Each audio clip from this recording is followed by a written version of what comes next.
Well, I guess for AM Talk this morning is Patrick Yao-Boama. He's a legal practitioner, but also a member of parliament for Okankwe Central here in Accra. Thanks for joining me, Patrick. Thank you. Good morning. How was your weekend? Very good, except that Kotoko lost. You see, I guess we all have difficulties when Kotoko gets to lose. Which of the foreign teams do you support too? A fan of Barcelona and Liverpool. I see. All right, let's look at this. We'll be looking at a lot more issues on the elections, but let's just wrap up quickly with this, with the issue of importers and exporters in Ghana, who have already given the indications that they will, on February 25, embark on a demonstration at the Tema Harbour to register their displeasure over what they say too much taxes being imposed or collected at the port, and also having some negative repercussions on their services. As a result of that, the importers and exporters say taxes like the special levy tax and the NHIS tax are making their work quite difficult. The Executive Secretary of the Importers and Exporters Association of Ghana says they've already alerted the police about their protest, and they intend picketing to express their grievances. Is that really true? Taxes are good in every country. Taxes are what makes sure the countries revolve. Thank you very much. Good morning to your cherished viewers. Taxes are good, but it depends on how you collect it and how you manage it. The thinking of our finance minister, from his tax background, he's a tax man, and that has been one of his main strategies to rake in revenue. But what Ghanaians are asking, what have you been doing with the taxes that you've raised and generated so far? Are we getting the benefits? Are we seeing the development that you tell parliamentarians and Ghanaians that you are raising taxes to put through or put across? If you look at the concerns of the importers, it's clear that government is insensitive to the plight of the Ghanaian businessman and the importers with this story that you've put across. I counted about 16 taxes that the importers pay, and if you allow me, I'll go through them.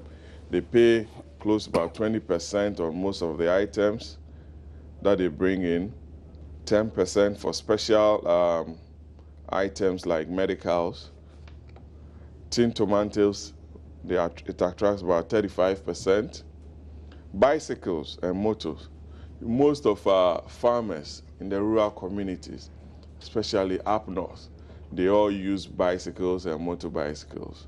And since we are not assembling most of them here, we expected government to lower the taxes on them so that it will also have an effect on the use of our roads and the pressure it comes with the use of vehicles on our roads when you go up north or up country.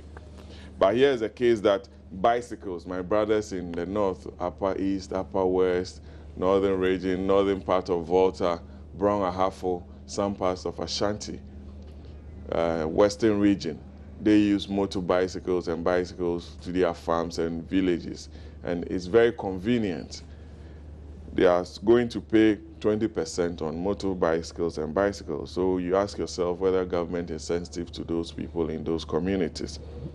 VAT of 17.5%, ECOWAS levy of 0.5%, special tax of 2%, Export Development and Agricultural Infrastructure Investment Fund of 0.5%, GC net, inspection tax, GRA, handling, shipping line, standard authority, agent fee, transport fee.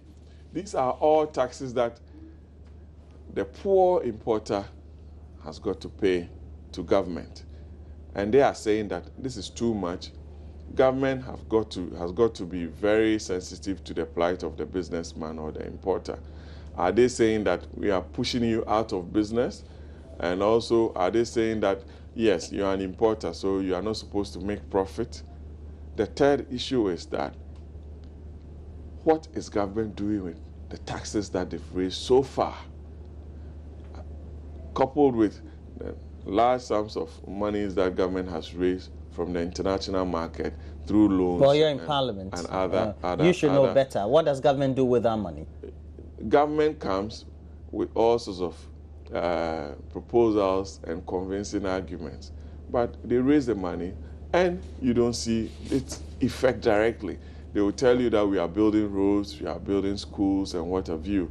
Yes, every government will build roads, every government will build schools, but what is the net effect on the economy within that space? That is what Ghanaians are asking. Well, understandably, whatever taxes that are raised that the importers say perhaps it doesn't make them a lot more competitive, as if you have to just oppose that with what happens in the sub-region.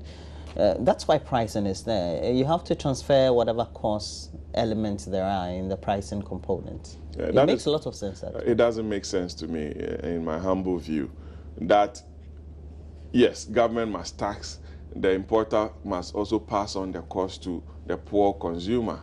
That means why are we in business? Then we shouldn't even debate this issue, because if that is the trend, then the old order goes on. But what I'm saying is that you are taxing for a purpose. And your tax regime should also keep the importer or the businessman in business. Why will the importers go on a demonstration? They are Ghanaians, and I believe they've been paying taxes since Adam. And they wouldn't just go on the street and say we are demonstrating because we don't want to pay. They felt the pinch and they've seen that they are being pushed out of business. They are in serious competition with expatriates too here locally, and that exchange rates, bank charges are also eating them up. That is why they've decided to embark on this demonstration. I believe it's going to be a peaceful one, and government and the president must listen to the plight of these importers to look at how to consolidate some of these taxes to ensure that they are in business to take care of other aspects of society.